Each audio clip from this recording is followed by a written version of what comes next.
Olá, sejam bem-vindas e bem-vindos ao Hora Folk Extra, aqui no Folclore BR. Hoje vamos falar de um assunto em específico. Essas edições do Hora Folk Extra, elas são ali sempre para falar de algum assunto específico ou alguma notícia do momento, mas sempre falando do mesmo tema, diferente do Hora Folk tradicional, que fala lá das notícias, últimas notícias envolvendo folclore, cultura e a cultura pop. Aqui a gente fala de um assunto em específico e hoje vamos falar de jogos, vamos falar de games, essa área aí que sempre traz um monte de alvoroço, né? Porque é simplesmente a indústria, uma das indústrias mais rentáveis do mundo, né? Não tem como a gente não fugir, desse lugar e da importância dos jogos hoje, não só no meio do entretenimento, mas também no meio educacional, nas nossas vidas. Isso é muito importante pensar um pouco nessa estrutura dos jogos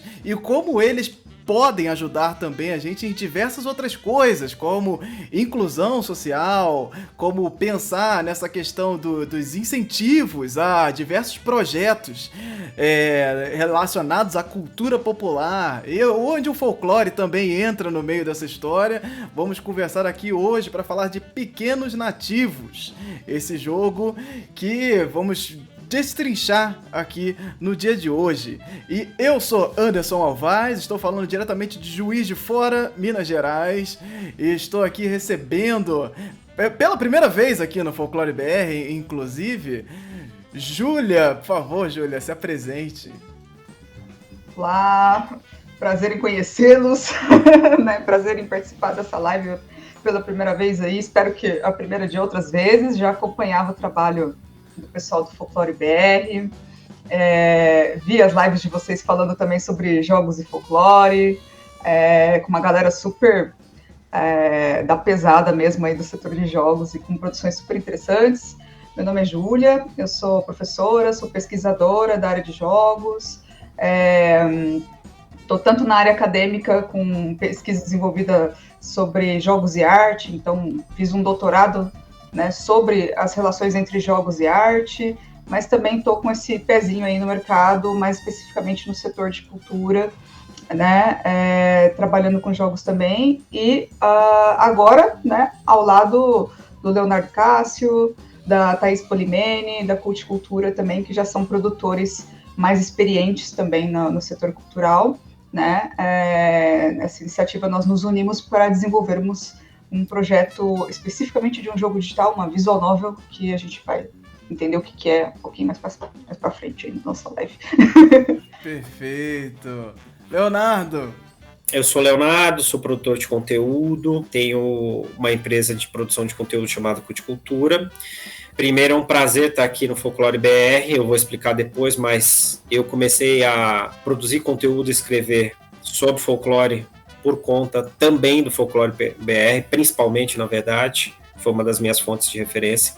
Eu sou formado em publicidade, tenho especialização em produção de projetos culturais. Estou junto com a Júlia, né, a gente está trabalhando com uma parte de projetos de games. Esse é o nosso primeiro projeto, mas a gente já apresentou algumas outras propostas. E eu sou bastante focado em produção de projetos para a lei de incentivo, que eu acho que é um gancho aqui que o Anderson vai puxar depois para a gente poder conversar. Mas a paixão é falar sobre folclore. O Léo é uma pessoa muito querida que tem aí, inclusive, ajudado o Folclore BR de diversas formas. A gente tem conversado bastante, então é um cara que tá junto, é parceiraço. Então, quando o Léo mostrou o projeto pra mim, era uma coisa bastante interessante, porque ele tinha essa pegada de ser multimídia, de vem de uma peça de teatro e aí vai pra um visual novel, um jogo de videogame também. Então é uma peça infantil, é um produto infantil. E aí eu queria também já começar ali para entender qual foi esse caminho para chegar até a peça de teatro ou até o jogo, o que veio primeiro e como isso começou. E aí já dá para dar uma introdução do que é, do que estamos falando aqui, né? Tá. Bom, gente, o que aconteceu? Como é que começou a coisa do folclore, né? Eu tive contato com um projeto de um estúdio chamado Chiaroscuro, que eles fizeram um livro do ano, yearbook, acho que de 2018, chamado Lendas. Enfim, eles têm um grupo de ilustradores aí famosos pelo mundo, trabalham inclusive com estúdios renomados, Marvel, tal, DC. E eram 50 lendas. Eu falei, gente, tem 50 lendas no Brasil, né? Não sabia que tinha.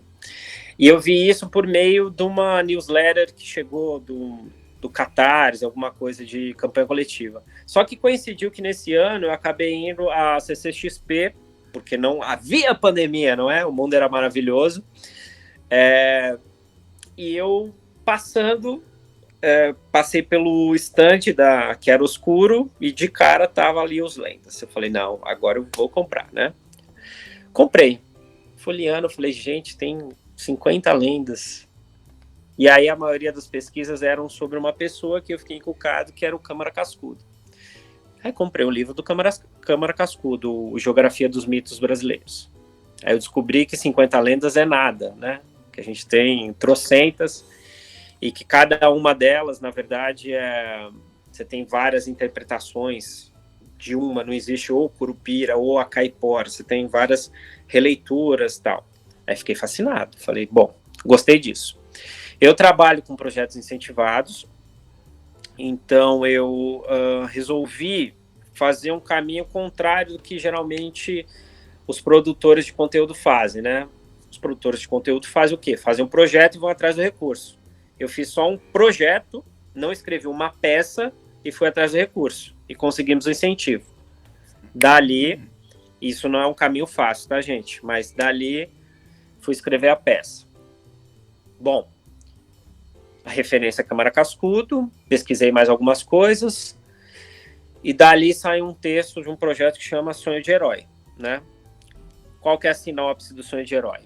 Tem um menino, Cauã, que ele foi ver um filme da Marvel, do DC, enfim, dos heróis, e ele sai do cinema e fica encucado, falando, gente, não tem herói brasileiro, né, que coisa, precisava tanto aqui, eu moro numa periferia, que eu sou de área periférica, né, cresci em área periférica de São Paulo, seria muito bom se houvesse algum herói. Aí ele dorme, não sabe se está dormindo, acorda, parece Curupira para ele. Falou, ó, você queria conhecer alguém com poder, né? Não é o herói, você queria conhecer alguém com poder, vou te levar numa viagem fantástica. E aí ele pega o Cauã e vai para alguns lugares aí do Brasil, a gente não nomeia os espaços, mas ele conhece a Caipora, a Alamoa, a Matinta Pereira e uma Pinguari. Ele é apresentado ali nessa peça com um conflito específico, mas a grande questão é para poder mostrar que não existem heróis, mas existem pessoas com poderes, e a gente tem aqui os nossos brasileiros, né, que competem aí com os heróis norte-americanos. Bom, feita essa peça, a gente conseguiu fazer uma montagem que vai estrear na próxima segunda-feira agora, gente, dia 18, no interior de São Paulo, em Sumaré. Houve uma possibilidade, porque ano passado nós tivemos a lei emergencial, a lei Aldir Blanc, que foi uma lei para poder ajudar as pessoas da área de cultura que propusessem projetos em nível municipal ou estadual e para conseguir algum incentivo do governo para poder realizar algum projeto. E aí teve uma linha específica para games. Aí eu conversando com a Júlia Capaceiro, falei, Júlia, a gente pode propor alguma coisa. Ela falou, legal. O quê? Eu falei, olha, eu tenho um texto de teatro que eu fiz pela minha empresa, né, pela Culticultura, junto com a Thaís, minha sócia, e a gente pode tentar transformar em algum produto de gamificação. Eu não entendo, mas você manja. Ela falou, beleza. Vamos fazer uma visual novel. Eu falei, não tem ideia de diabo que é visual novel, mas vamos lá. Passei o texto para ela ponderou as coisas que ela achava legal, ela falou, olha, eu vou propor então uma visual novel, a Júlia depois discorre sobre, mas que é uma coisa que tem muito apelo no Japão e tem um nicho aqui no Brasil muito específico, e vamos destrinchar. Passei o texto a ela montou um projeto técnico sobre game, como é que monta isso, e a gente foi contemplado. E daí surgiu o game Pequenos Nativos, e o Nativos, gente, o final é com VOZ de voz, é um trocadilho mesmo para dar voz, e também uma questão técnica para a gente conseguir registrar, porque nativos com S é uma palavra muito comum, então a gente fez essa opção, e a gente começou a destrinchar esse jogo. Então o processo foi esse, ele partiu de um projeto que não existia um texto, e ele virou um projeto de teatro, para depois, por uma possibilidade da Lei Aldir Blanc, né, que foi consequência aí dos problemas da pandemia, com uma parceria boa com a Júlia, da Oficina Lúdica, a gente conseguiu costurar um projeto para poder fazer esse game de visual novel, que eu não sabia o que era, e ela que me apresentou. Não, perfeito. A ideia de ser um jogo visual novel também é bastante interessante com a própria questão do teatro em si, né? Então você tem a peça com o texto e você consegue tornar de alguma forma o teatro interativo. E isso eu não sei se é algo mais comum. É porque é comum você ver isso com animações, com filmes. Então você vai ter aquele produto, aquele jogo inspirado no filme, inspirado nesse produto audiovisual. Mas de uma peça de teatro, você poder tornar uma peça de teatro interativa num jogo é uma ideia bastante interessante. E que lembra um pouco, flerta um pouco, o visual novel flerta um pouco com quadrinhos, né? Que tem essa questão de ser as imagens e você vai tratando ali os caminhos e mudando trabalhando com as imagens mais estáticas, assim. Então é uma ideia interessantíssima, assim. Botar o folclore no meio, é claro que deixa isso ainda mais saboroso. Eu gostaria de falar com a Júlia aí sobre o que é, né? O que é conceitualmente ali dentro da área dos jogos, o que é o visual novel e como ele alcança o mercado. Ele tem um bom alcance do mercado? Isso funciona no Brasil? Qual lugar do mundo que isso funciona mais? Como é que é? Então, visual novel é um gênero, né, de jogo, e aí, lógico, vai ter gente que vai discutir que, não é bem jogo, não é, né, rolam umas discussões no sentido de que tem algumas pessoas que são mais puristas do que elas acreditam que seria um videogame de verdade do que não seria, mas pela nossa definição e pela definição do Bernard Sweets, a gente chama visual novel de jogo sim, né? Que a definição do Bernard Sweets de jogo é que o jogo é uma maneira de fazer as coisas, só que usando o caminho mais contraproducente, digamos assim, né? Então você vai fazer uma coisa, você vai ler um texto, mas tem obstáculos para a leitura desse texto. Uhum. Você vai acompanhar uma narrativa, mas você tem alguns obstáculos para poder acompanhar essa narrativa, né? No caso da visual novel, você tem escolhas a serem feitas, a gente trabalha com essa ideia de narrativa em árvore, né? Então ramificações da possibilidade de roteiro, como você mesmo falou, Anderson, é bem interessante a gente pensar no sentido de pegar a transposição de uma peça teatral e trazer para um outro meio, né? Então, quando o Léo comentou, né, dessa proposta da peça, ele me passou o texto da peça na íntegra para eu ler, né? Eu falei, olha, eu acho que pensando em texto narrativo, pensando no que a gente dá conta de fazer também, a gente não queria também que fosse um projeto que a gente recebesse uma verba, fizesse um jogo e finito. A entrega do jogo é o resultado final e somente isso. A gente queria que tivesse uma série de desdobramentos também, para que esse jogo não fosse o encerramento daquilo que a gente queria fazer com o conceito do Nativos, né? Mas sim uma porta de entrada para a gente fazer outras coisas que fossem mais legais e para a gente também sensibilizar a comunidade, trazer conhecimentos para a comunidade, inclusive de maneira gratuita pela documentação de todo o processo criativo, etc., né? Então a visual novel pareceu para a gente algo que tinha a ver, né, com essa transposição de roteiro, né? Eu sou consumidora de visual novel, então, né, já começa por aí, que eu gosto muito, jogo muitos títulos. Existe um mercado interno muito bem consolidado no Japão, né, como o Léo bem colocou, para esse tipo de produto, mas principalmente quando a gente pensa em dating sims, né? que são jogos de simulação de romance, onde você tem que conquistar o afeto de um interesse específico, ou a rota específica é a rota de um personagem com o qual você teria um interesse romântico, coisas assim, né? Mas também, né, a gente deu uma pesquisada, inclusive, nas principais plataformas que trabalham com disponibilização de jogos desse gênero, principalmente o itch.io, que é uma plataforma de jogos independentes, né? E a Steam também, né? Mas a gente percebe que a Steam tem um recorte um pouco diferente, né? O itch.io tem uma proporção maior e um alcance maior em termos de variedade, principalmente de jogos dentro desse gênero, né? E o que a gente percebe é que, basicamente, existem dois caminhos, praticamente, né, do volume, do grosso desse tipo de jogo, que são, ou você tem jogos de terror, né, e aí terror psicológico, ou até terror mais gore mesmo, né, ou os que são românticos, e aí você vai ter desde novelinhas românticas quase, assim, né, para você jogar, e que tem uma classificação etária já, né, 12 anos, uma coisa assim, até jogos adultos, com conteúdo adulto mesmo, assim. Tem os adventures, mas são em menor quantidade. A gente também não conseguiu encontrar nenhum tipo de visual novel de folclore, especificamente, no Brasil. Existem alguns jogos de point and click, jogos que trabalham com estruturas narrativas bastante densas também, e guardam elementos que são semelhantes aos elementos trabalhados nas visual novels, mas especificamente visual novel de folclore a gente não encontrou. Não estou dizendo que não exista, talvez a gente só não conheça, né? Mas nas nossas buscas nós não encontramos. E falamos, nossa, vamos fazer uma coisa diferente, né?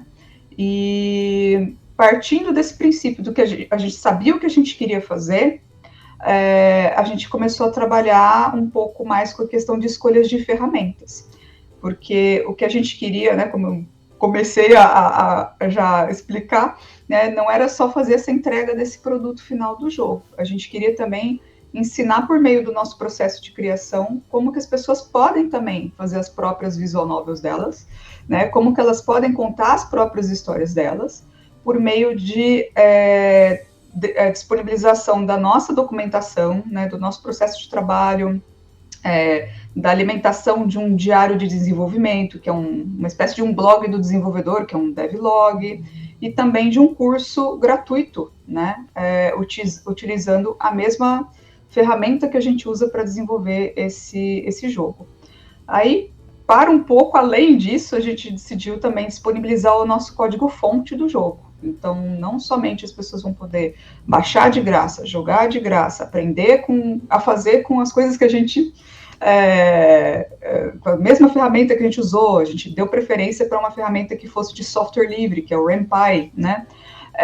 Mas também elas vão poder baixar o código-fonte do jogo para estudar como que foi feito isso dentro do nosso fonte também. Quem está desenvolvendo a parte da programação é a Carla, né, que é uma das pessoas que está à frente do OICAB, né, que é um coletivo de desenvolvedores independentes, né, e ela que está trabalhando aí, fazendo a parte da magia de transformar, né, romper com os limites do RenPy para produzir o que a gente quer produzir, com o nível de acessibilidade que a gente quer oferecer, usando uma ferramenta que é uma ferramenta de acesso para quem quer começar a desenvolver esse gênero de jogo, né? E é importante sempre lembrar, né, que jogos brasileiros já não é aquela coisa mais fácil de achar. Porque temos um mercado onde é altamente consumidor, né?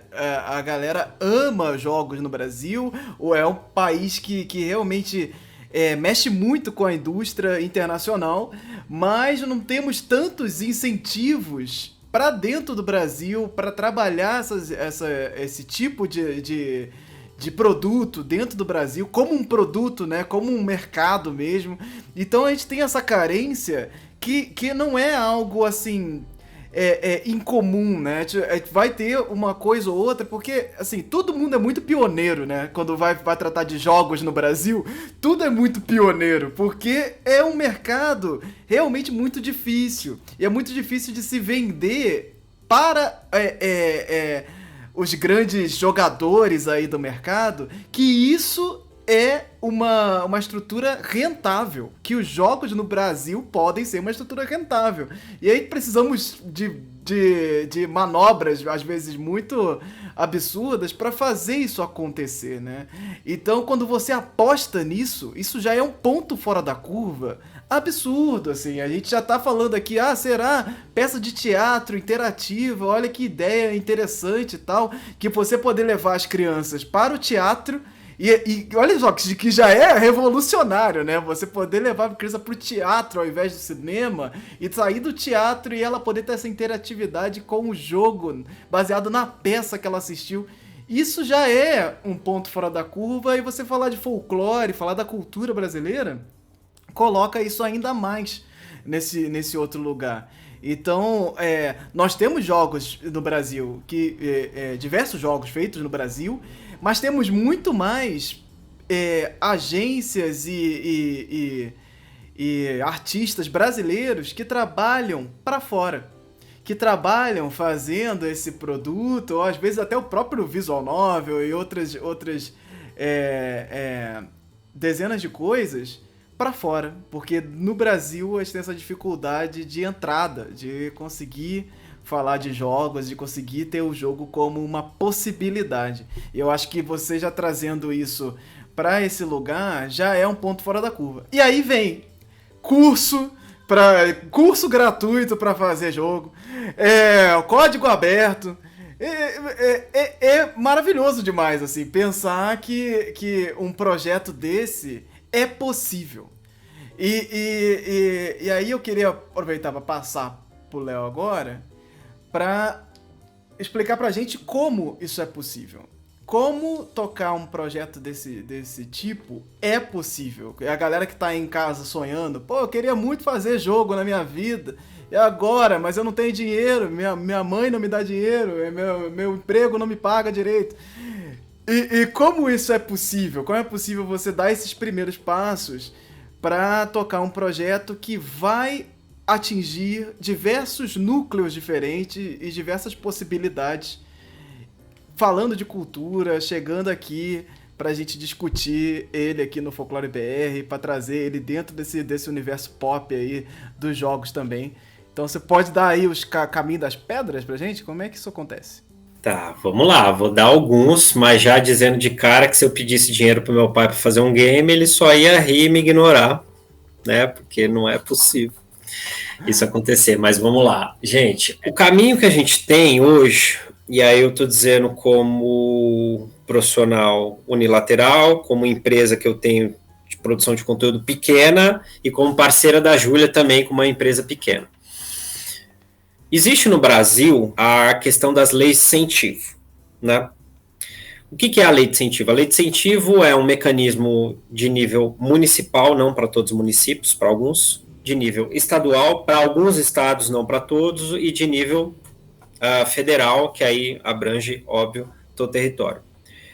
Você, como produtor cultural, pode, dentro de uma lógica de uma lei que tem uma série de requisitos, propor um projeto que, se aprovado, dentro de várias regras que cada uma das leis te dita, você tem a possibilidade de captar recurso. E por que eu estou dizendo que é a possibilidade de captar recurso? Porque quando você aprova o projeto, diferentemente do que muita gente acha, você não conseguiu dinheiro, você conseguiu vamos dizer assim, um diploma, um certificado de que você pode ir em algumas empresas e dizer assim, olha, eu tenho meu projeto certificado pelo... hoje não é mais Ministério da Cultura, né? Ministério do Turismo, mas a Secretaria Especial da Cultura Federal, ou a Secretaria de Cultura do Estado de São Paulo, ou do Rio de Janeiro que tem, ou de Minas Gerais que tem um projeto aprovado e estou procurando aqui um recurso. A empresa, né, qual que é a lógica da lei de incentivo, assim, de maneira resumida? o Estado e a União e os municípios, eles dizem que, olha, eu não tenho condição de cuidar de tudo isso.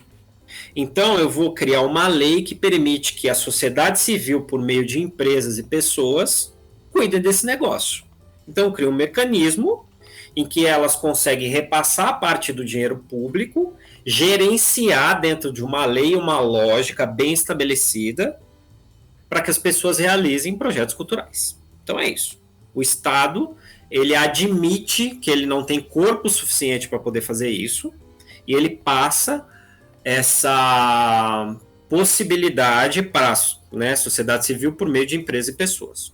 Então você tem a empresa aqui que tem o imposto, e você tem aqui as associações, pessoas físicas e pessoas jurídicas com fins lucrativos, empresas pequenas, que apresentam projetos, e a gente faz aqui uma mescla para que se realize projetos.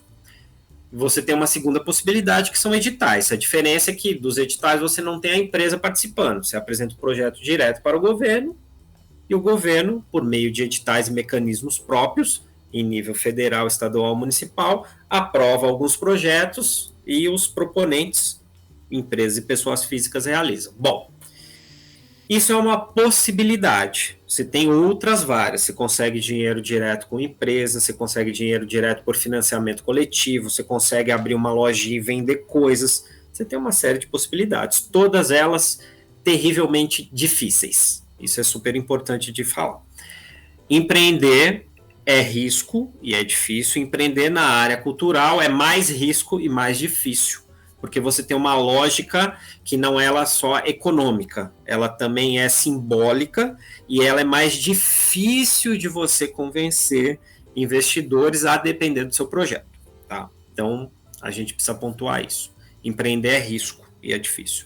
Bom, no caso nosso, nós trabalhamos com leis de incentivo e editais no estado de São Paulo, porque a Júlia é do interior de São Paulo, de Indaiatuba, nós, Culticultura, somos da capital. E aí a gente tem algumas possibilidades. O governo do estado de São Paulo possui um programa chamado PROAC, que é Programa de Ação Cultural, que anualmente ele abre uma lei de incentivo que você coloca projetos em vários segmentos para conseguir captar por meio da isenção de ICMS, que é um imposto estadual que existe em São Paulo, em Minas, no Rio de Janeiro, no Paraná, em todos os estados.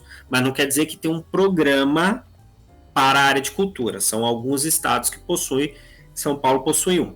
A empresa, ela possui, por meio de uma métrica, uma quantidade de valor por mês que ela pode passar, até 3% do valor do ICMS a recolher, e ela consegue colocar num projeto pré-aprovado e ela vai aportando em um projeto. Então a gente vai lá, aprova um projeto e vai competir com outros projetos esse valor com as empresas que estão cadastradas no programa. E por que eu digo competir? Porque é uma competição. Você tem 7, 8, 9, 10 mil projetos por ano dentro de um universo de empresas, os proponentes que aprovam vão lá e buscam esse valor. E você possui a linha de editais, que é o que eu e a Júlia fizemos para o game do Pequenos Nativos. Então abre um edital ao governo e fala assim, olha, eu tenho 2 milhões de reais para a linha de games, eu vou dividir esses 2 milhões em X projetos, os melhores projetos vão ser classificados e eu vou dar X mil reais para poder realizar, e depois tem um grupo de suplentes, caso dê algum problema com quem ganhou, e os não selecionados. E a gente apresentou um projeto técnico para esse. São muito parecidos os de edital e de lei de incentivo, mas existem alguns parâmetros específicos de linguagem para cada um. O nosso foi para o edital e foi para um edital de uma lei emergencial, que foi a lei Aldir Blanc, que ela foi realizada no ano de 2020, que foi um recurso do fundo federal, que estava paralisado e, por conta da pandemia, muitos produtores culturais passando dificuldades. Apesar do governo que a gente tem, essa lei conseguiu ser realizada e os estados e municípios receberam recursos para, com uma gerência própria de cada um, por meio de editais, por meio de repasse direto, chamando o produtor cultural, pedindo projeto, eles investiram em projetos. E o nosso foi um que foi contemplado pelo estado de São Paulo dentro de uma linha de games, tá? Então, isso é super importante dizer. Isso é fácil? Não. Não, é assim, você tem lá 10 prêmios, você está competindo com 1.000 pessoas. É um número base para qualquer um, seja no Rio, seja em Minas, seja em São Paulo, seja no Paraná, no Espírito Santo. Edital é concorrência. Por isso que é importante a gente dizer que o sonho ele tem que vir atrelado ao pé no chão. Por quê? Porque é uma coisa que a gente costuma conversar, assim, o seu projeto não é melhor nem pior do que nenhum. Ele vai ganhar por algum diferencial. Você tem que convencer o parecerista, você tem que convencer a empresa que vai patrocinar de que ele tem um diferencial. Porque nós, como produtores culturais, aí o Anderson e a Júlia podem completar isso depois, a gente é apaixonado pelo que a gente faz. Mas a paixão, ela tem um limite para ir para o racional, porque quem compra não compra sua paixão, ela compra um resultado racional que é capitalista e é numérico. Então a gente precisa entrar um pouco na lógica, é difícil, né? Uhum. Mas é isso. E dentro até da verba que vem do Estado, que não é a verba de uma empresa privada, mas você tem que encantar o parecerista. Então você tem que entender o que eles estão procurando naquele momento. E é tudo muito subjetivo. Então você tem que ter um bom discurso, você tem que escrever um projeto bem, você tem que ter um texto bom. Projeto é texto, acima de tudo. E o Brasil, gente, o Anderson talvez até possa me ajudar com isso depois, mas o Brasil talvez seja um dos poucos países que permita vender um projeto no papel. Você às vezes nem tem uma demo, você não tem um vídeo, você não tem uma imagem, mas você consegue colocar no papel para uma lei de incentivo ou para um edital e você aprova. E eu sou a prova disso. A peça Sonho de Herói não existia. Ela existia na minha cabeça, na cabeça da Thaís, da empresa, a gente descreveu. E compraram a ideia. Isso é muito difícil. Porque geralmente, para pitch de negócio e tal, você tem que ter vídeo, imagem, já tem que ter feito alguma coisa, enfim. Você tem que ter elementos, né, que organizem isso, mas a lei de incentivo brasileira tem essa diferenciação, não sei dizer de todo, né, de outros lugares, mas o Brasil permite isso e já sei que em muitos países dificilmente você escrever um projeto você vai conseguir recurso, você tem que investir inicialmente para ter alguma coisa. Então o caminho foi esse, apresentamos um projeto que foi uma ideia, olha, queremos trabalhar com folclore pelo encantamento que eu tive com o livro do Chiaroscuro. Pesquisei Câmara Cascudo, Folclore BR, e tem um livro da Januária, do Sesc. Abecedário de personagens do folclore brasileiro. Isso, abecedários dos personagens do folclore brasileiro. Foram essas três fontes. Dali eu estruturei uma ideia, apresentei para uma lei de incentivo, ela foi aprovada. Falei, bom, precisamos captar recursos. Gente, aprovou um projeto de lei de incentivo não quer dizer nada. Tem que ir atrás da empresa. Depois a gente entra nisso. Conseguimos o recurso para poder realizar. Aí um produtor chegou e falou, então, agora você precisa escrever a peça, né? Você já escreveu? Eu falei, não escrevi não. Ele falou, pois é, você precisa escrever a peça. Eu falei, pois bem, vou escrever a peça.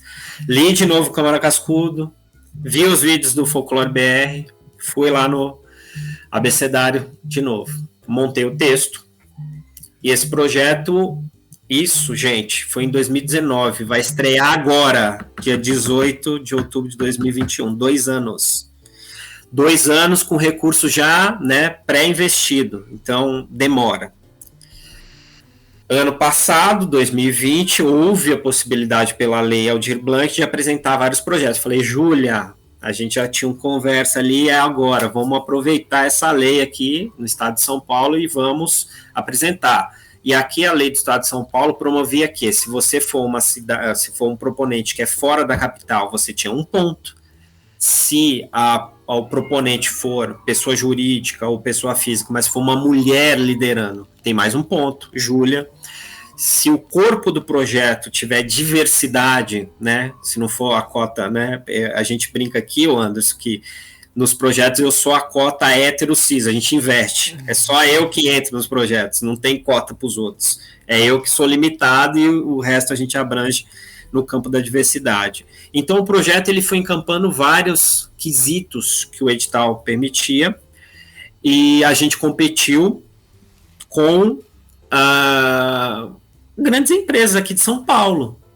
E o projeto foi apresentado pela empresa da Júlia, e a gente ficou em segundo, apesar da cota do interior, e com isso a gente ainda teve uma nota que ficou em segundo lugar. A gente perdeu para uma grande empresa de São Paulo, ficou em segundo, e outras grandes empresas de São Paulo ficaram atrás, porque a proposta estava condizente com o que eles estavam esperando naquele ano. Isso é importante. Quer dizer que se a gente apresentar esse ano, no ano que vem vai ganhar? Não. É pontual. Você tem que ler o edital e entender o que eles estão pedindo naquele momento. E aí, dentro desse processo, a Júlia entendeu o texto do projeto, ela sugeriu que seria tecnicamente o projeto de game, e eu fiz a adaptação para a linguagem do edital, que é o que eu sei fazer, né? A linguagem técnica do edital tem um valor definido com uma planilha, e adaptei e nós ganhamos. Aí da execução, a Júlia que manda a bala, que ela que sabe.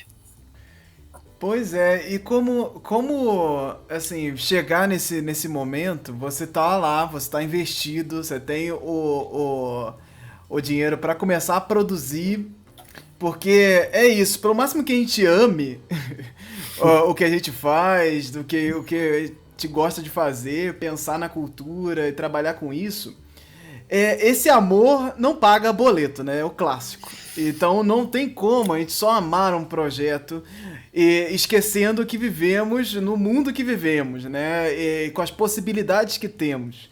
Muitos países têm o que eu acho que muda muito nessa questão do incentivo é a forma como eles entendem esse retorno do incentivo. Então vão ter países que entendem melhor o tipo de retorno e outros que vão entender menos e outros que vão se apossar mais daquilo, outros que vão ter grandes empresas bilionárias que não precisa pensar muito, né?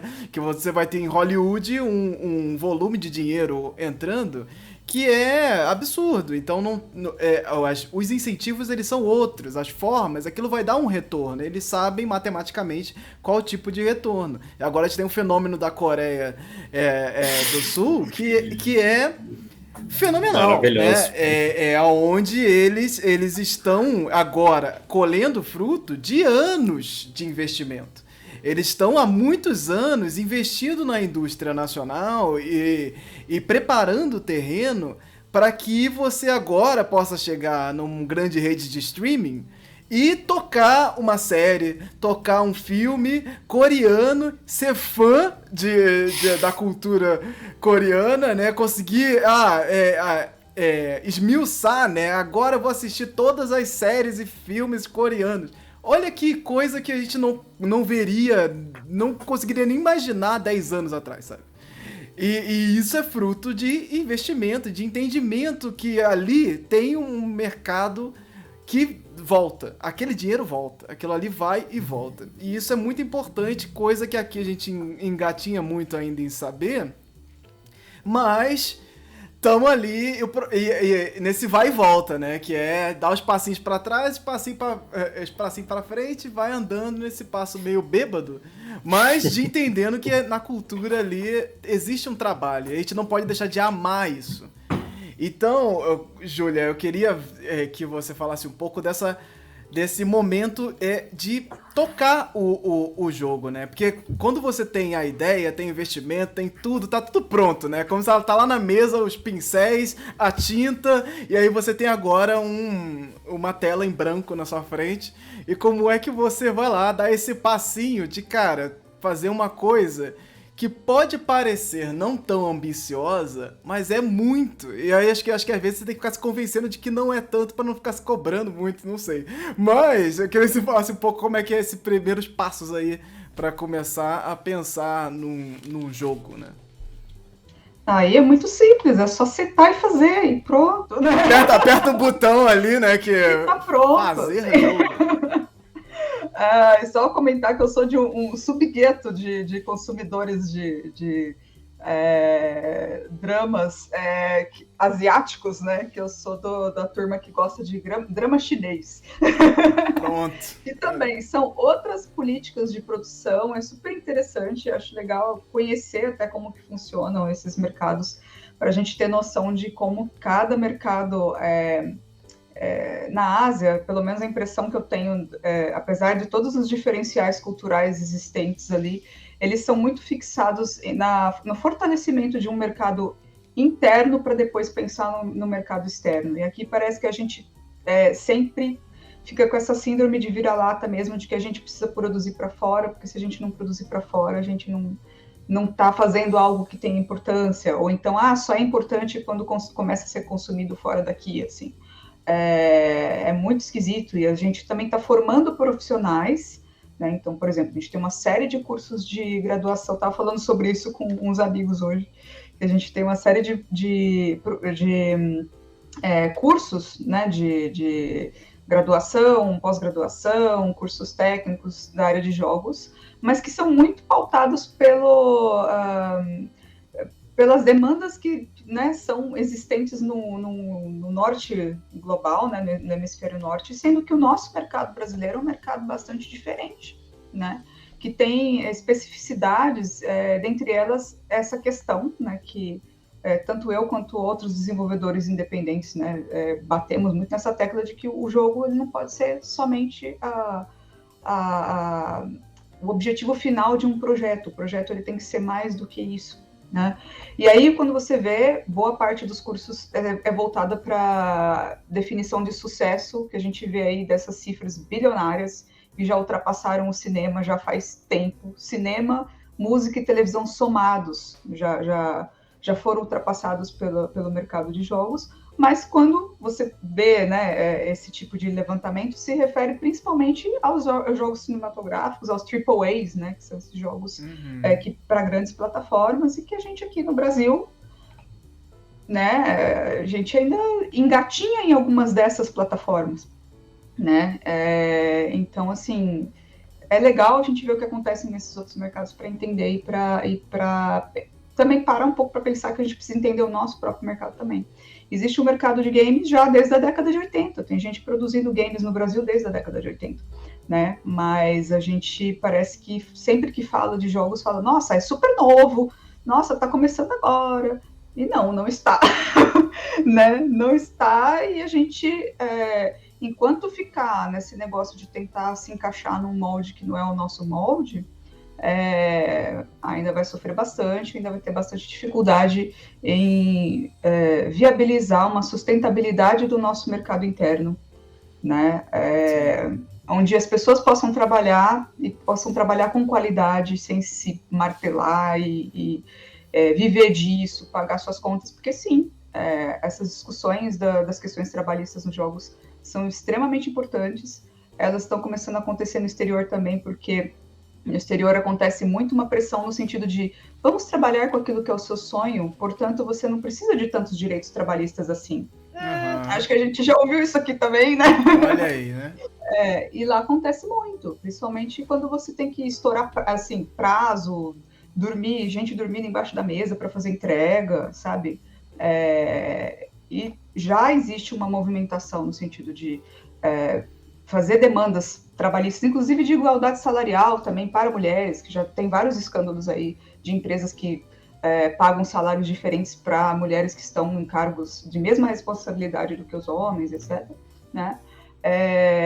E a gente aqui? A gente vai ficar copiando modelos que já são viciados e que também não funcionam, ou a gente vai procurar uma maneira nossa, uma maneira brasileira de fazer games, né? Então, eu acredito que a gente possa procurar a nossa forma de trabalhar. Da mesma maneira que a gente desenvolveu uma maneira nossa, né, de fazer novelas, por exemplo, e que depois foi copiada e levada para fora e viraram aí os seriados enlatados que a gente hoje tenta copiar os seriados que copiaram as nossas novelas da TV Tupi aí no passado, né? A gente não precisa fazer as coisas da mesma forma, sempre tem maneiras de trabalhar, tem campo para todo mundo trabalhar, e acho que a gente consegue fazer algumas coisas bem interessantes. Agora, mais especificamente do que você me perguntou, de como começar realmente, né? A gente começa com documentação. A gente já tinha preparado uma documentação já para envio para esse projeto, né? Explicando o que a gente queria fazer, né? Como o Léo comentou, tem toda essa questão de eles aprovarem uma ideia, mas ao mesmo tempo essa ideia tem que estar muito bem embasada. Você manda uma planilha falando, olha, a gente vai gastar nisso, nisso, nisso, e vai demorar tanto tempo para a gente realizar essas coisas. É ideia, mas é um baita de um planejamento por trás, assim. E mesmo assim, a gente, por mais que seja, né, surtado das planilhas, goste de organizar tudo, sempre acontece alguma coisa, algum tipo de imprevisto que vai fazer com que a gente precise se reorganizar. Faz parte do processo, né? Acho que a gente também tem a possibilidade de refletir sobre isso no final do projeto. Na área de jogos, a gente tem uma documentação específica também que serve para fazer análises do que foi feito e que poderia ter sido feito de uma maneira diferente, mais interessante, mais produtiva, que é o documento de post-mortem, né? Que é quase um meia-culpa do projeto. Assim, a gente olha e fala assim, bom, acabou, entregamos o que tinha que entregar, o jogo em si está pronto, vamos sentar e vamos fazer uma reunião, abrir uma cervejinha gelada e falar assim, gente, o que a gente podia ter feito diferente? Por que a gente sofreu tanto nesse pedaço aqui? Né? Para o próximo projeto, a gente se preparar também de uma maneira mais interessante, para a gente ter um gerenciamento de crises, talvez com etapas que a gente não tenha considerado inicialmente na fase de projeto. Mas, basicamente, é aquele momento de você respirar fundo, com frieza, e começar a delegar, a organizar e ver quem vai fazer o quê, em quanto tempo. E é um pouco mais de razão do que de coração nessas horas aí. Pois é, isso não quer dizer que você tem que deixar de amar o que você faz, né? Você continua amando, só que com um pouco de pé no chão e entendendo esse lugar de que acho que a gente carrega muito, tanto problemático a indústria de jogos, entender a indústria de jogos, que a gente carrega muito dos preconceitos também, que os nossos pais falam a vida inteira, né, muitas vezes. Que você fica só jogando videogame, videogame que polui sua cabeça, videogame que é isso, videogame é fazer nada, né? Às vezes você vê um filme e jogar videogame não é a mesma coisa, porque, jogar videogame é coisa de vagabundo. E aí essas coisas que ficam vindo na nossa cabeça faz com que a gente chegue no mercado, às vezes, sendo preconceituoso com a própria área, assim. De achar que trabalhar com isso, por ser divertido, por curtir fazer aquilo, ele é meio errado, assim. É como se você é errado curtir o que você faz, né? Isso é sintomático também do próprio mercado, a indústria, do trabalho em si, né? Que aí você não pode gostar, porque senão tá errado. Tá gostando muito, então também tá errado. E tem esse lugar que você tá trabalhando, gostando, com o pé no chão, e acaba, muitas vezes, não sendo tão divertido. Porque você vai ter que tocar nos lugares mais burocráticos e falar dessas coisas de adulto que são realmente meio complicadas. Mas isso dentro do projeto, por isso que é importante entender como é que isso funciona, essa indústria. Aqueles créditos que aparecem no final dos jogos, que aparecem no final dos filmes, aquilo é uma gama de profissionais que estão trabalhando em diversas áreas possíveis. Eu preciso saber desenhar para fazer jogo? Não. Eu preciso saber programar para fazer jogo? Não. Você precisa querer fazer primeiro. E aí você se encontra dentro de uma área que vai atender à sua área profissional, às vezes. Às vezes o cara não tem nem ideia que, sou economista, queria trabalhar com jogos. Será que tem um negócio para trabalhar? Tem, cara, tem um lugar, é uma empresa gigante, é um projeto gigantesco, tem para todas as áreas, tem esse caminho. Só que é importante você entender a estrutura disso. E aí só quando você trabalha mesmo na indústria e que você olha aquela estrutura de dentro, você fala, nossa senhora, eu tô desenhando aqui, eu tenho que passar no jurídico do jogo, sabe? E é isso, tem uma galera trabalhando nisso também. E é importante a gente ter essa amplitude do que significa também o criar, né? Não é só criar, de desenhar, de ir lá programar e fazer. Mas tem todo um trabalho em volta que ou você é a pessoa que faz tudo, ou você vai lá começar a juntar pessoas e delegar funções e trabalhar num projeto em conjunto, né? Então acho que é sempre muito importante a gente lembrar disso. A indústria, ela é gigante. A galera que trabalha nisso é gigante. Não adianta você querer fazer seu AAA sozinho.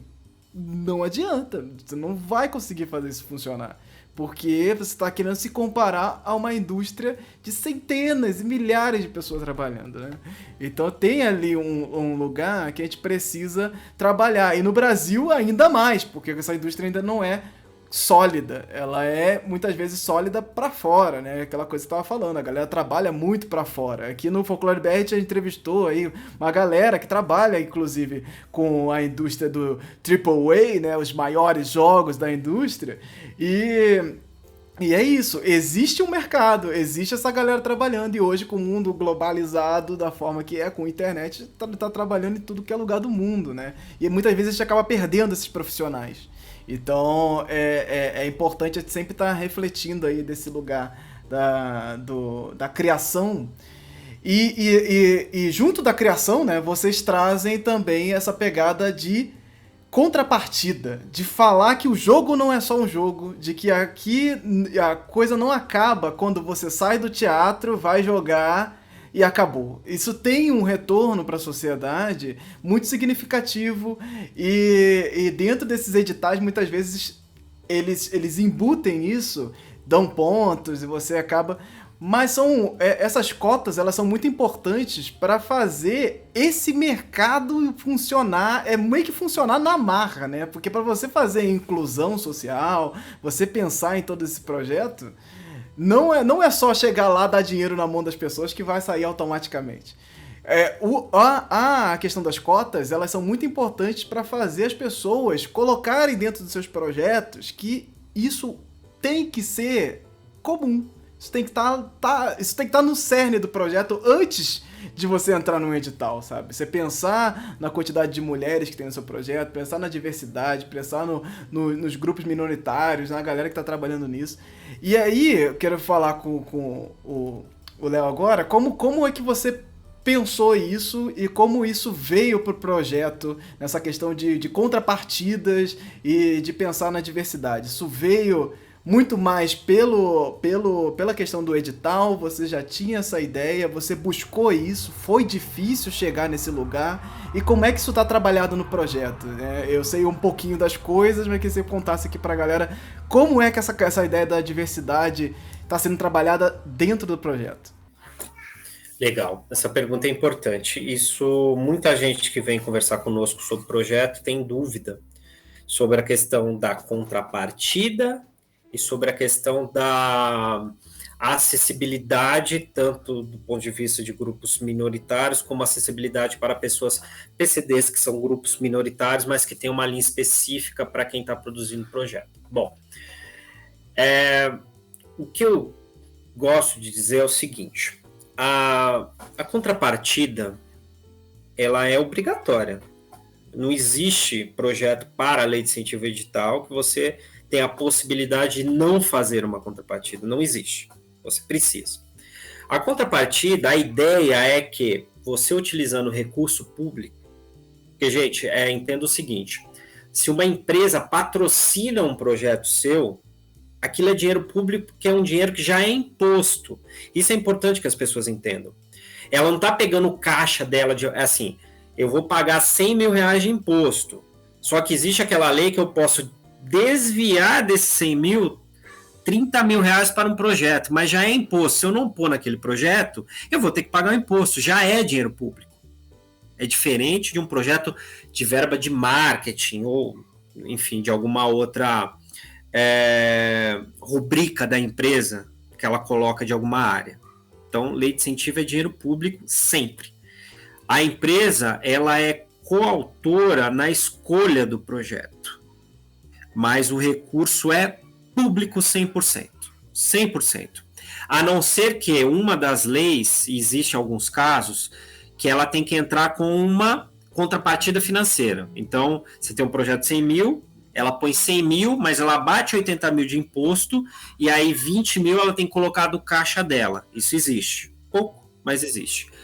Isso são dinâmicas específicas de lei, é complexo, mas a maioria das leis de incentivo, a empresa ela põe 100% do valor e abate 100% do valor. Então isso é ótimo, porque o dinheiro que era para imposto, ela desvia um pouco, ela ganha com marketing, ganha com ação social, ganha com relatório de sustentabilidade, ganha com relação com stakeholders, uma série de coisas, e abate 100% do imposto.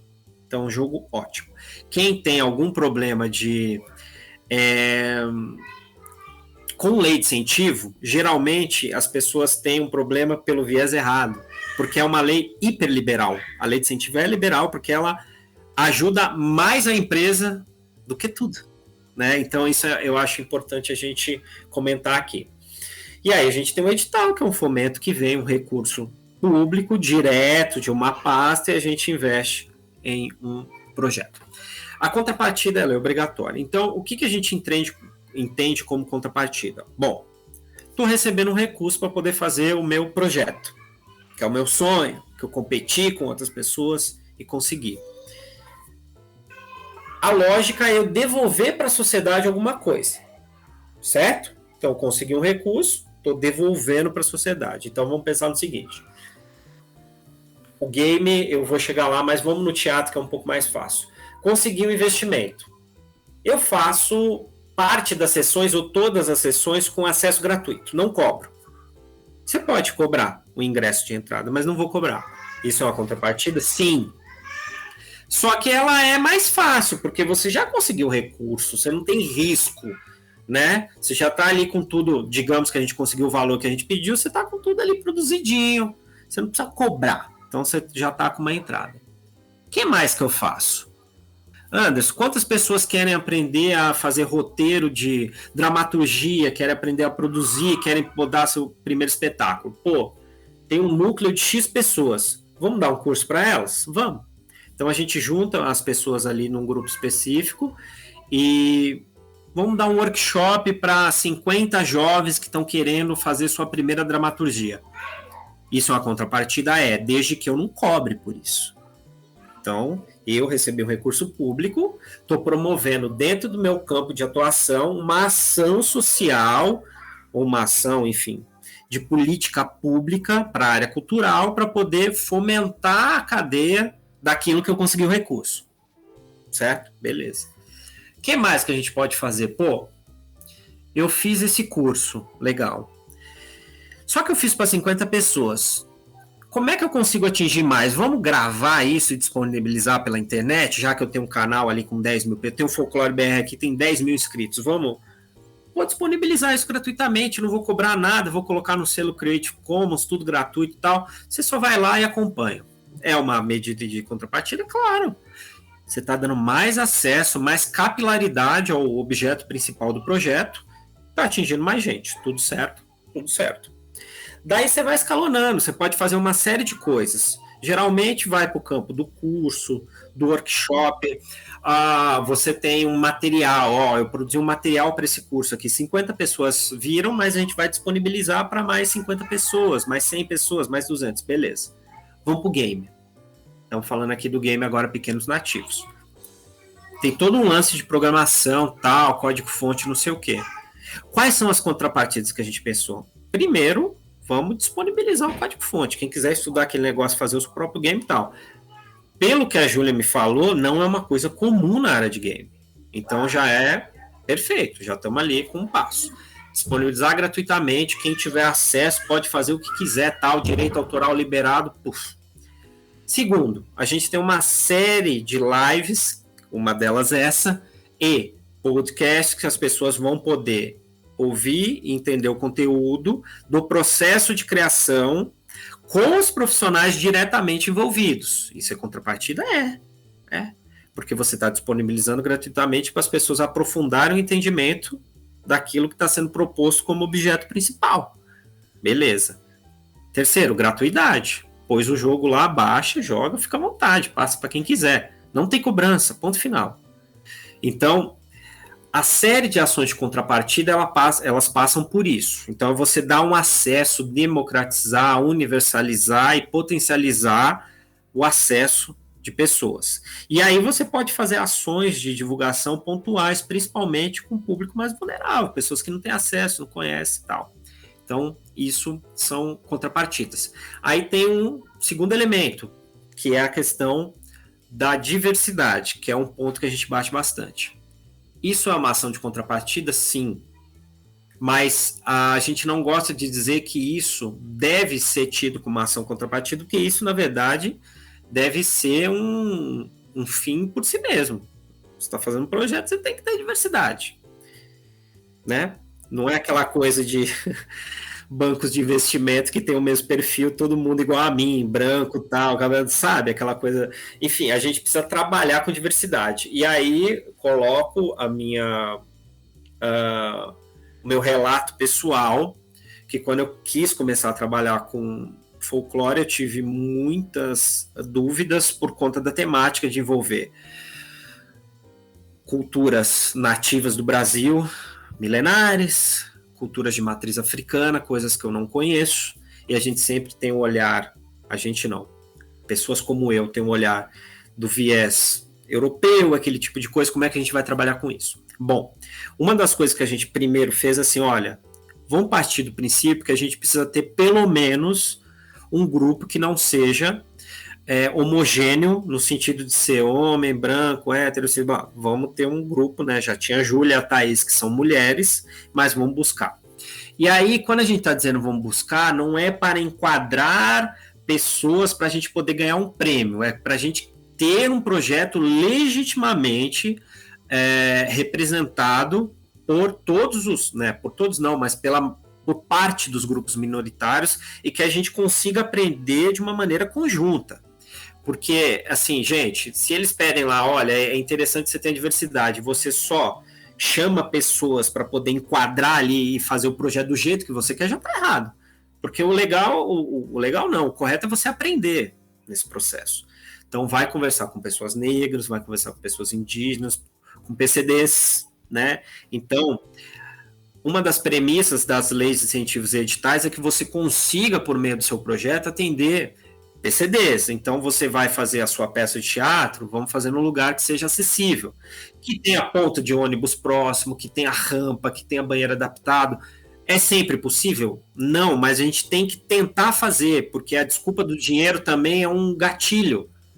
Porque a gente tem dinheiro para gastar 100 mil reais fazendo folder e divulgação, mas você podia ter pensado isso para poder ter, vamos alugar um espaço que seja acessível para PCDs. Do ponto de vista do game, a Júlia pode falar melhor, ela pensou em várias coisas. Olha, pessoas com baixa visão, pessoas que são daltonistas. A gente vai chamar uma pessoa que eu conheço, que é uma pessoa cega, que faz a trilha e depois ele testa esse game, entendeu? É nesse processo que você vai aprendendo. E quando você vai tocando com a pessoa, eles falam, você pensou nisso? Não, porque eu não sou cego. Você pensou naquilo? Não, porque eu não sou um PCD. Eu falei, pois é, então vamos trocar um pouco mais. Uma das pessoas que fez a trilha é um rapaz indígena, Nelson dele, tem um trabalho incrível. E quando a gente convidou ele, a gente não convidou porque ele é indígena, porque ele já conhecia o trabalho dele. Mas a gente sabia que, de certa forma, quando ele lesse o projeto, ele ia se identificar. E a primeira coisa que ele falou, porra, que legal. Vocês estão arriscando numa coisa aqui, estão chamando, estou à vontade para poder fazer. Eu falei, você não vê como problema? Ele falou, não, porque vocês não estão se apropriando, vocês estão criando um diálogo. E eu já tinha partido da premissa, depois que eu vi vocês no Folclore BR, quando ele confirmou isso, eu falei, pô, dá um pouco mais de calma, vamos errar, mas vamos errar menos. Então você tem uma série de questões que você pode ir pensando com relação ao projeto que você vai fazer, que algumas são obrigatórias, contrapartida você vai ter que fazer. Mas a questão de acessibilidade e inclusão de grupos minoritários não faça apenas porque um edital, uma lei peça. Parte da premissa que é o que precisa, né? Assim, é o que precisa, porque senão você vai ter sempre o mesmo jogo, a mesma peça, o mesmo curta, o mesmo longa, contado pelo mesmo viés de quem está sempre contando, desde a colonização, as mesmas coisas. E a gente precisa romper, e até uma pessoa que pertença a esses grupos, que é o meu caso, você pode aprender. Eu acho que isso que é o mais importante. Então, gente, contrapartida é tudo aquilo que você devolve para a sociedade por meio do projeto e que você não fique onerando a sua planilha, que você entrega. Porque você cobrar para poder fazer a contrapartida, você não está fazendo a contrapartida, né? Então, você tem questões para poder fazer. E uma segunda coisa precisamos, não é porque o edital está pedindo, a sociedade, o mundo necessita disso, de dialogar, de ter encontro entre vários grupos diversos e vão construir coisas juntas, respeitando, errando. É o que mais aprendi no Folclore BR. Erra, mas erra com parcimônia e vamos conversando. Porque é o que é necessário. E daí você vai ter projetos que sejam interessantes. Porque os projetos, do mesmo jeito, eles já estão sofrendo, dos anos 80, 70, a gente já conhece todo o percurso, caminho. Se quiser fazer um filme lá igual o pessoal fazia sobre o mercado financeiro nos anos 70, você vai fazer. É só copiar. Mas o pessoal novo vai querer isso? Não quer. E é incrível como essa questão da diversidade, ela faz parte da cultura brasileira, faz parte de você falar de folclore. A gente vive falando aqui no Folclore BR de como é necessário entender que folclore é diversidade. Não temos isso sem esse entendimento do entrelaçamento da sociedade, assim. Isso não quer dizer que somos todos iguais. E que aí fica... parece que você tem que ser 8 ou 80 quando tá falando de cultura, né? Porque ou você é uma coisa, ou você é outra, você tá de um lado ou tá do outro, ou você é preto ou você é branco. E aí quem tá no meio do caminho fica com uma dificuldade de entender pra onde que vai. Porque você tá no meio dessas discussões e você não sabe pra onde que você aponta. Pô, será que eu deveria amar o Brasil? Será que eu deveria odiar? Será que eu deveria fazer coisas pensando aqui, pensando fora? Pra onde que eu vou? Pra onde que eu olho? Porque existe pouco essa conversa. E aí, você falar de diversidade dentro dos projetos deveria ser básico, porque se você está falando de um projeto, principalmente se você está falando de um projeto que fala da nossa cultura, você não ter diversidade, você já está falhando em uma parte desse projeto. É impossível. Você pode tomar isso como uma opção. Eu vou falhar nesta parte. Até porque, algumas vezes, vai ser difícil você atingir o nível de diversidade que você quer. Porque, realmente, você vai estar lá, eu quero uma pessoa representante de cada grupo minoritário para fazer cada coisa. E aí o projeto tem uma data, e aí o projeto tem um orçamento, que tem que sair tal dia, que tem que acontecer tal jeito, e você não consegue. Porque você ficou muito focado nessas questões. E focar nessas questões deve ser o básico. Então, assim... abrir os olhos para essas possibilidades. Eu produzo muitas coisas relacionadas, sou roteirista de quadrinhos, não conheço nenhum ilustrador negro. Segue, busca, encontra. Você vai encontrar. E quando você for buscando, for entrando na sua bolha, isso vai ficando cada vez mais comum. Não conheço nenhuma mulher que produz jogos. Oh, meu Deus. Nenhuma aparece na minha timeline. Se de repente você ficar parado no seu lugar, olhando a internet, de repente não apareça mesmo. E talvez você já tenha um problema aí nesse se mexer, para você também buscar essas possibilidades, porque é um nicho, é um mercado que muitas vezes é específico e que a gente veio aí agora, recentemente, em... pesquisas, né, dizendo que as mulheres são a maior parte dos gamers aí no público brasileiro, muitas vezes, dependendo do nicho, etc.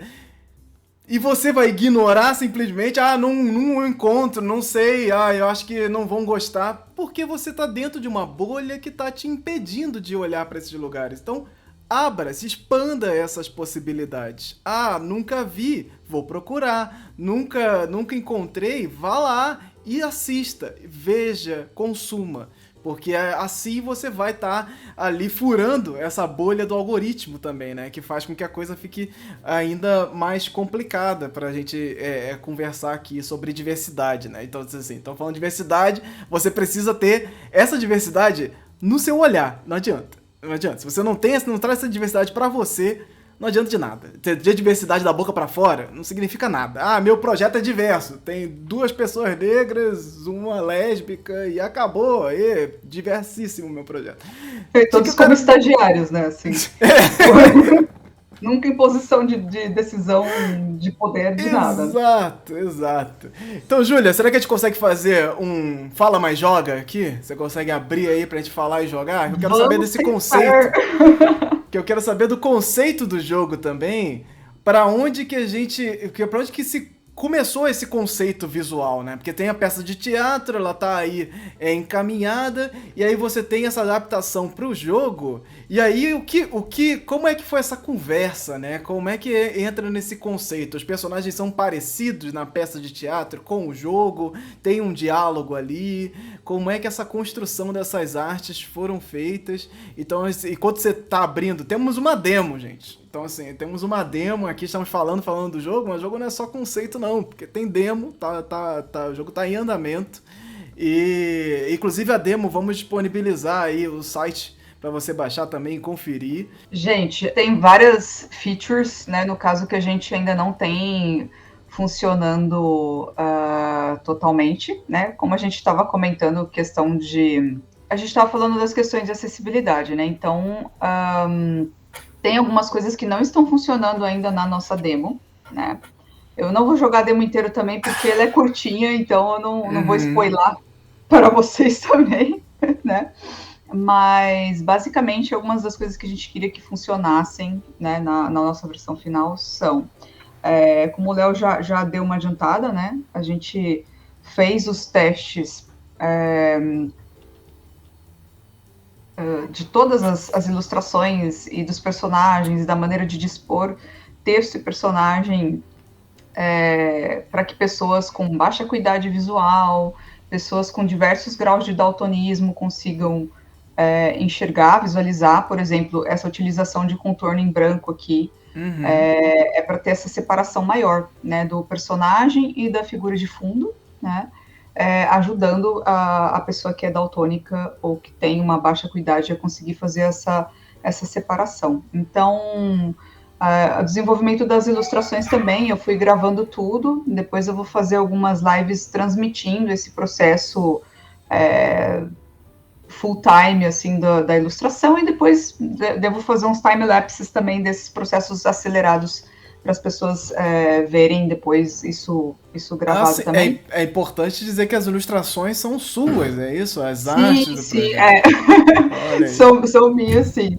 E aí eu fui testando, né? Todas as ilustrações que eu fui fazendo, eu fui testando, no caso, por exemplo, a colorização dentro do Photoshop, você consegue usar uns recursos específicos do próprio programa para testagem dos tipos de daltonismo diferentes, que é bastante simples, mas muita gente desconhece. Então, às vezes, a pessoa não testa, porque ela não sabe que existe, né?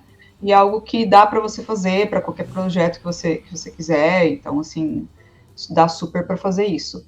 A gente também vai ter uma alteração dos tamanhos de fonte, né? As pessoas vão poder aumentar o quanto elas quiserem aí dentro das estruturas de contenção do layout, mas vão poder aumentar para poder ter uma leitura mais facilitada, né? Isso é uma coisa muito importante, e não só importante para quem tem baixa visão, altos graus de dificuldade, mas eu tenho dificuldade com isso, né?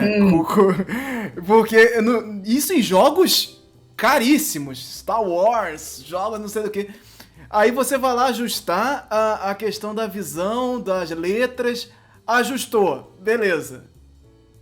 E aí, não continuo sem enxergar nada, as letras minúsculas na tela, meu Deus do céu, eu tô às vezes distante do monitor, da TV, e aí fica jogando eu e minha namorada, eu tô jogando e ela tá lendo, porque tá narrando pra você, né? Eu tô jogando, aí apareceu um negócio na tela, Ô, amor, veja aí o que tá escrito. Lê esse negócio que eu não tô enxergando, assim, não adianta nada. Isso é muito importante pensar, gente, porque essa acessibilidade, ela tem vários níveis, né, pra você tornar o jogo mais aceitável. Às vezes você tá num jogo de ação e aparece lá, ó, agora você tem que fazer tal coisa. E tá numa caixinha, num canto, que tá fora da minha visão. Se eu tirar a minha visão dali, eu perco, eu morro o personagem. Então é muito, muito importante que jogos de custos altíssimos às vezes não tem, né?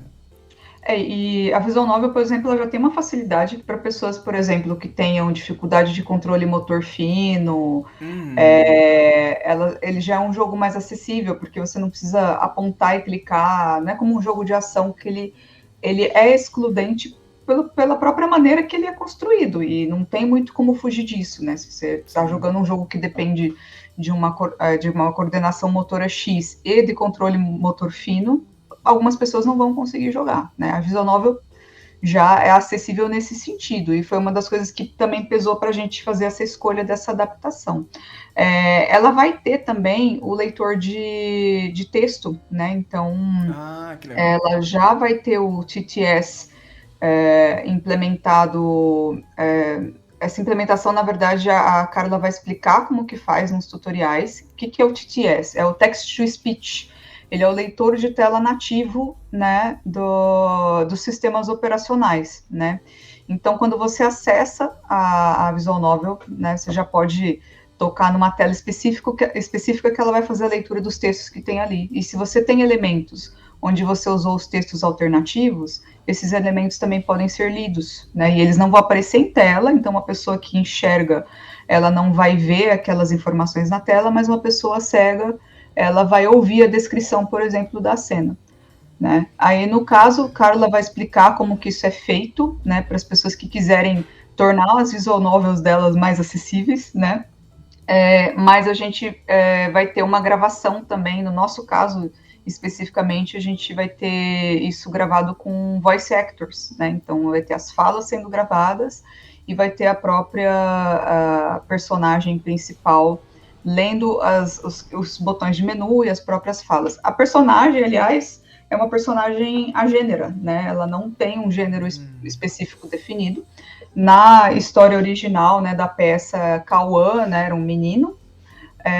Só que na visual novel a gente não tem um porquê de manter um personagem específico, a menos que a gente quisesse definir, o protagonista vai ser este. Nesse caso, a gente preferiu ter uma narrativa em primeira pessoa, né? Então, vocês vão perceber aqui, por exemplo, que vai chegar um momento que, você tá falando ali, né? Eu tô pirando na construção desse universo de heróis. E aí os textos foram construídos de uma maneira que você, sendo um homem, você sendo uma mulher, você sendo uma pessoa gender fluid, enfim, agênera, você pode se identificar com esse personagem, com essa personagem, porque não existe uma necessidade específica na narrativa que esse gênero seja apresentado, né? Então, posso falar uma coisinha sobre isso? Desculpa. Como eu fiz a peça, quando foi fazer a transposição para o roteiro, isso foi um pedido da Júlia, porque é inteligente, a pessoa que está jogando não interessa, pode ser qualquer um, é o gênero. Mas ela falou, se atente às falas, nos diálogos, não colocar ele ou ela, enfim, para que a pessoa que esteja jogando, ela não interessa. E isso foi um dos exercícios mais interessantes, e mesmo depois de entregar o roteiro, a Júlia teve que corrigir, porque passou por mim. E eu acho importante pontuar isso, porque pensar nessas questões exige bastante treino, gente, não é uma coisa automática. Você não aprende, agora eu vou fazer e tá tudo certo, eu sei, não. É difícil, foi um pedido, e foi um pedido com revisão mais de uma vez para poder começar a assimilar isso. Então eu acho importante que quem vai escrever ou trabalhar com conteúdo, enfim, com diversidade, pense sobre isso, porque você tem que pensar a todo momento para você começar a fazer, senão você não faz. E às vezes você não precisa ser também esta pessoa que pensa. você pode delegar também essa função Isso. para a galera que tem, por exemplo, na literatura tem lá a leitura sensível. Então, se você vai escrever um personagem LGBT dentro do seu livro, tem lá uma pessoa desse universo para ler e poder fazer uma leitura crítica sobre isso. Nos jogos vai ter também, vai ter consultoria em questões do audiovisual. Então, assim, isso é uma coisa que é bastante recorrente, né, dentro desse universo, que é você ter essa galera que vai ter um olhar que você às vezes não tem. E, cara, tá tudo bem não ter esse olhar, mas você vai estar ali treinando junto com outra pessoa que já está dentro desse núcleo, que já entende melhor e que é mais sensível a essas questões do que você. Às vezes uma coisa de cor não vai nem te chamar a atenção, tipo, por que eu botei esse personagem azul e ele é menino e a personagem menina é rosa e fiz automático, fui fazendo, e não é uma coisa que te fere, mas às vezes é uma coisa que vai ferir uma outra pessoa que está ali com esse olhar mais sensível para entender, né? Sem dúvida. No meu caso, teve a Júlia, que é mulher, e a nossa programadora é uma mulher trans. É importante a gente pontuar isso. Ela não fez a revisão crítica do roteiro, mas é a pessoa crítica no final de tudo. Então, é bacana. Eu gosto de falar isso porque foi um primeiro processo de aprendizado muito importante para outras coisas que eu venho a fazer. E Carla está, inclusive, na demo, ela fez um trabalho de direção de arte mesmo para fazer essa demo sair, assim, ela foi além do trabalho de programação dela, então é uma pessoa que, nossa, se ela não tivesse com a gente nesse projeto, eu acho que o projeto não estaria saindo, assim, é insubstituível o papel dela, assim, e... não sei nem o que falar, porque eu já era fã do trabalho dela antes, eu estou tendo a oportunidade de trabalhar com ela, então é algo muito legal também, né? Perfeito. Mas basicamente tem essa questão, né? Então as vozes vão ser gravadas, né? Quem quiser desativar também a parte de leitura de interface, não quer que seja feita a leitura, a gente, por default, vai deixar acessível, né, para o maior número de pessoas possível. A gente vai fazer o contrário do que normalmente é feito, que é, se você quiser ativar a acessibilidade, você vai lá e acessa. Não, o nosso, por default, vai ser já, tipo, tudo preparado para começar a rodar já acessível. Você não quer tal informação? Você pode tirar, se está te incomodando, sabe? Massa. Então, vai ter a voz também que vai fazer a leitura da personagem principal, vai ser uma voz neutra, uma voz que pode ser interpretada como uma voz feminina, pode ser interpretada como uma voz masculina, e as vozes das personagens também. A própria trilha sonora tem uma coisa interessante, que Léo até já começou a comentar, mas que eu lembrei de um detalhe interessante, porque o Anderson estava falando desse negócio de trabalhar para fora, né? O nosso compositor da trilha mesmo, né? O Nelson, ele compôs a música tema, e o Paulo compôs Paulo Rachmaninoff compôs a trilha sonora. E o Paulo, ele nunca trabalhou com trilha de games, e ele sempre trabalhou, assim, 98% dos trabalhos dele é direcionado para o mercado externo, né? Então, foi a primeira vez dele fazendo uma trilha completa para um jogo. Ele tinha feito uma música para um jogo só, e ele já estava assim, meio que, arrisco dizer, talvez desacreditado aí da parte de né, mercado brasileiro para composição, porque, né, infelizmente não é um problema somente dos jogos, essa questão de valorização, né, mais no exterior, ou então do cara que trabalha na área de cultura de artes ter que buscar clientes no exterior, né? Na área de música também acontece isso, né? E ele assumiu esse desafio. Eu falei, não, Paulo, vamos lá. Fui conhecer o portfólio dele e fiquei encantada também.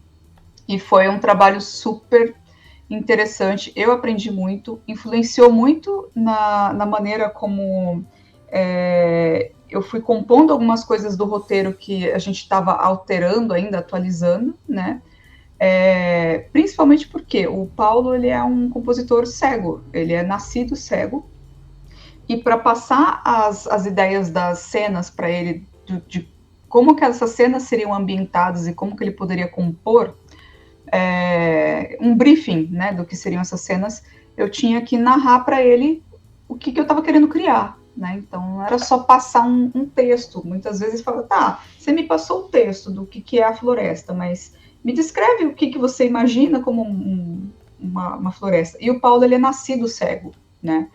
Então, eu não posso chegar para ele e falar assim, Paulo, você entra na floresta e você vê uma árvore assim, você vê...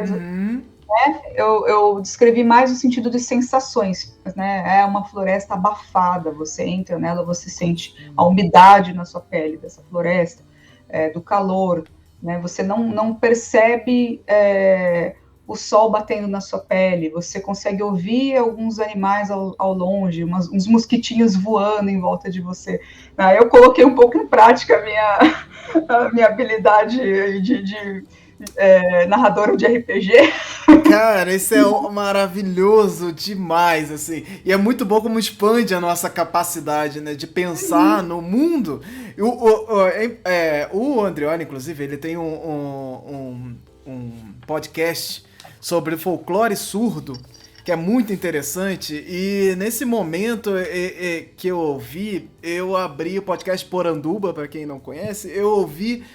E abrir para umas possibilidades de pensar realmente a cultura como ela é diferente, ela é absorvida de formas diferentes por quem tem essas deficiências, assim. A pessoa, ela, com esse limitante, a pessoa não enxerga, não ouve ou tem alguma limitação, essa questão vai trazer para ela um universo de possibilidades que é outro.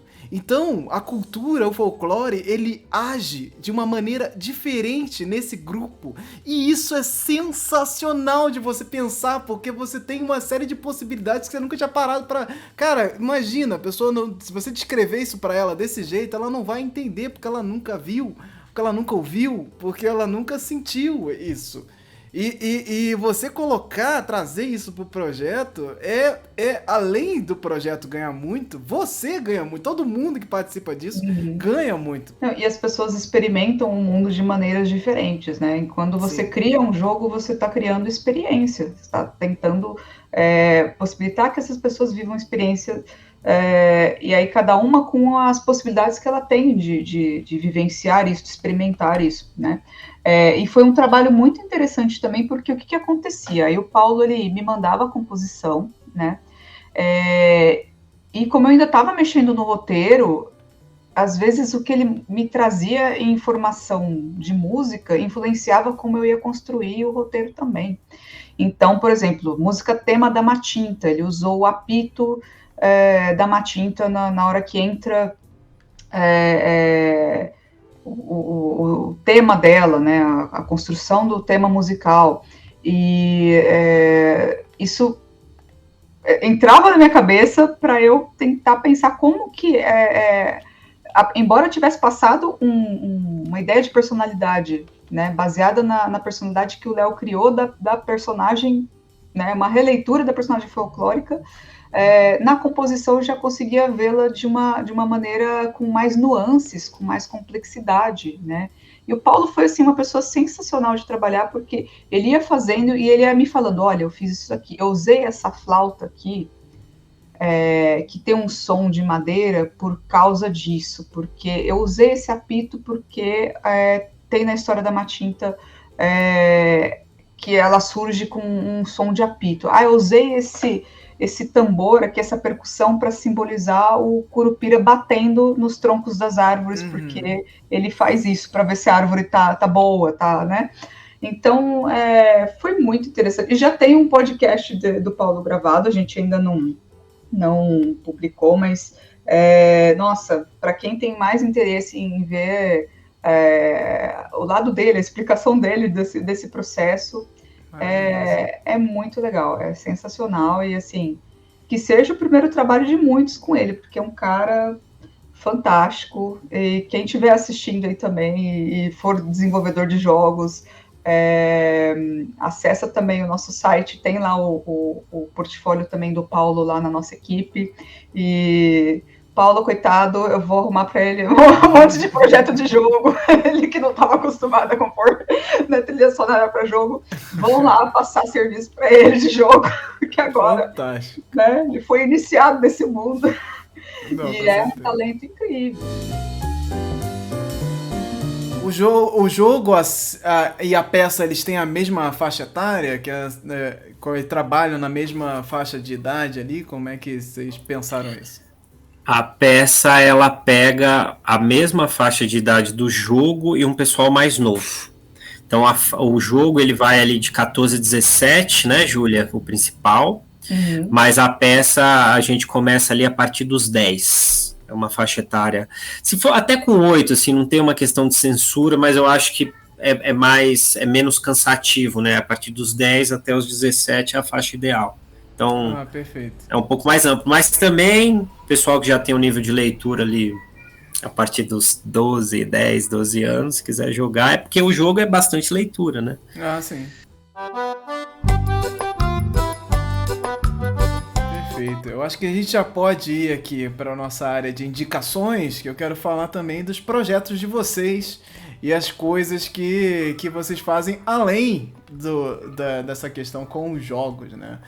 Então aqui a gente foi falar mais do projeto em si, né? E vamos falar mais ainda, né? Porque a peça de teatro está estreando aí agora também. O jogo está em andamento aí, o demo saindo agorinha, então já tem aí um caminho pela frente para ser percorrido.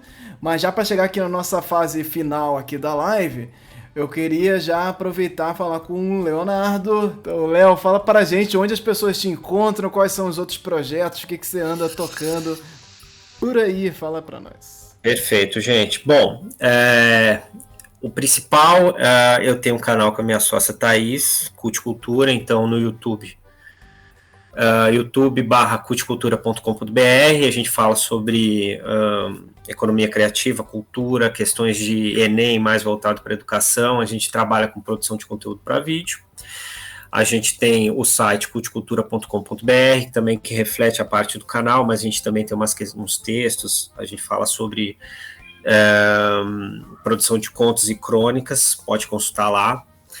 Temos um projeto especial, o Anderson participou conosco na Mostra Internacional, é um projeto de produções da economia criativa, que a gente está aí tentando batalhar para o público jovem, entre 15 e 25 anos, prioritariamente, a apresentação de carreiras não convencionais, mostrando toda a parte de cadeia da economia criativa, né, todo esse conceito que tem vinculado a algumas entidades como o Sebrae, coisa que vem do British Council, o Instituto Goethe, de fora do Brasil, e a gente faz uma websérie, podcast. Júlia participou da segunda temporada de Mulheres na Economia Criativa, ela participou como game design, então é um projeto que você pode procurar como profissõeseconomiacriativa.com.br, profissões economia, não é profissões da economia, é só profissões economiacriativa.com.br, e tem as playlists também no canal da CUT. Eu tenho um perfil de tirinhas recém-começado que chama pai.lerma, trocadilho mesmo, para poder fazer aí, junto com meu amigo Vitor Fão da faculdade, para poder falar sobre questões de paternidade aí, para quem são os pais perdidos como eu sou. E tirando isso, estou junto com a Júlia aí na Oficina Lúdica, a gente está com esse game super legal, Pequenos Nativos, e o Pequenos Nativos é um projeto que deve se expandir para além da peça e para além do game. Então a gente tem o Pequenos Nativos como uma marca para poder cuidar de coisas do folclore. Para não me estender muito, eu queria agradecer ao Anderson pela oportunidade, queria dizer que o trabalho começou muito por conta do Folclore BR, a coragem ali de enfrentar algumas dúvidas que a gente tinha, eu acho bacana dividir um pouco sobre isso. Foram tiradas ali, principalmente nas lives sobre Cidade Invisível, eu sempre lembro delas, porque foi ali que tiveram os debates de 4 horas mais aprofundados sobre essas questões, que eu acompanhei tudo de perto. Conheço o André Oli Costa, o Poranduba, o podcast dele também, que é uma referência para mim, que eu não citei antes, mas que eu consumi bastante. Gente, para quem quiser começar, é sempre importante, projeto é risco, é difícil. mas exige que você pesquise, aprenda, mas não cai naquela coisa também óbvia da meritocracia, que todo mundo vai tentar e vai conseguir, que isso é, na minha visão, tá? É bobagem, você tem que ter uma resiliência, mas tem que ter cuidado, porque as coisas são difíceis, mas é possível, mas o mais importante é buscar. E sobre a questão de diversidade que a gente estava conversando aqui, busque, eu estou nesse processo, entender a diversidade como uma coisa não importante para você fazer um projeto, mas uma coisa importante para a sociedade, para a sua vida, e aí vai começando a ficar orgânico, né? Então acho que isso é legal aqui para encerrar. E brigadão, Anderson, brigadão pelo espaço. Eu que agradeço, projeto maravilhoso. Eu quero mais aqui também, né? Vamos esperar aqui pra gente fazer outras jogatinas para falar mais do jogo também. Júlia, fala pra gente o que você tem aí na sua vida além de Pequenos Nativos. Eu tô passando por um processo um pouco de reformulação de algumas coisas, mas estou preparando uma série de cursos aí pela Oficina Lúdica, alguns em parceria com universidades. Vou soltar os detalhes sobre isso no próprio site da Oficina Lúdica quando as coisas estiverem em ordem. Então é oficinaludica.com.br. Estou preparando também um curso sobre gamificação, né? Um curso crítico sobre gamificação, chamado Gamificar ou Não, Eis a Questão. E também soltarei mais informações quando ele estiver pronto, né? A ideia é discutir também um pouquinho aí, que romper um pouco com esse mito de que a gamificação é uma coisa linda que serve para resolver todos os problemas, quando na verdade às vezes ela é uma versão aí virtual da maneira de você explorar o seu funcionário, tentando fazer com que ele seja produtivo às custas de implementar elementos de jogos aí num sistema gamificado, né? Então, não é que eu vou falar mal de gamificação, mas eu vou falar os prós e os contras e abordar isso de uma maneira mais crítica mesmo, principalmente para o público dos professores, mas está aberto a qualquer pessoa que queira se inscrever. É um curso que ele vai ficar, durante os 3 primeiros dias de lançamento, ele vai ser... quem se inscrever nesses 3 primeiros dias vai pegar o curso inteiro totalmente gratuito. Então, uma coisa que eu tenho realmente preocupação com a questão dos cursos é de ter alguma forma de oferecer pelo menos uma parte ou por um tempo esses cursos de forma acessível para o maior número de pessoas possível. E aí, logicamente, depois desses 3 primeiros dias, quem não se inscrever neste momento vai comprar o curso. Vai ser um curso pago. Enfim, fora isso, vocês podem seguir também aí pelas redes sociais da Oficina Lúdica, o Insta Oficina Lúdica, que é o Instagram, que tá meio quietinho, coitado, tá assim, meio sem conteúdo no momento, mas eu vou começar a postar os conteúdos, principalmente da documentação do jogo do Pequenos Nativos agora, né? E o próprio site do Pequenos Nativos, o Anderson já compartilhou o link, e eu coloquei no chat também do YouTube o link aí para vocês, mas basicamente é o oficinaludica.com.br/pequenos-nativos com Z no final, né? Você consegue entrar direto no site e clicar no link para baixar a demo. Você tem acesso já ao devlog, que por enquanto está com um post só também. A gente vai fazer todas as atualizações por lá. E assim, se vocês puderem fazer parte dessa nossa comunidade, fica aberto o convite. A gente quer muito ouvir vocês e quer que esse processo de construção seja um processo coletivo mesmo, né? Não seja só uma coisa assim coletiva somente no papel, né? E vamos compartilhar aí todos esses processos, né? Vocês vão ver também aí os time-lapses das ilustrações, né? Quem vira o completo aí, o vídeo com 4 horas, 6 horas de desenho, vai ver que eu errei algumas layers, assim, tipo, desenhei um tempão numa layer errada, umas coisas assim. Eu não vou editar nada disso, vocês vão ver todos os meus erros. Só não vou ouvir o som, porque eu vou tirar, porque eu xingo muito. Então eu vou ter que pôr uma música ambiente, uma coisa assim, porque não fica impróprio, aí eu vou tomar um strike se isso ficar tocado. Ô Anderson, a Júlia, ela também é muito modesta, ela é uma ilustradora incrível, que ela não gosta de falar. Ela fala sobre ela como game design e tal, mas Gente, a Júlia é uma ilustradora de primeira linha, então, como o Anderson, então, mandem jobs. É isso, também é mal de ilustrador, tem uns negócios desses. A gente tem uns problemas muito sérios pra resolver. E... A gente impostor, tem hora, né? Nossa, bate forte isso aí.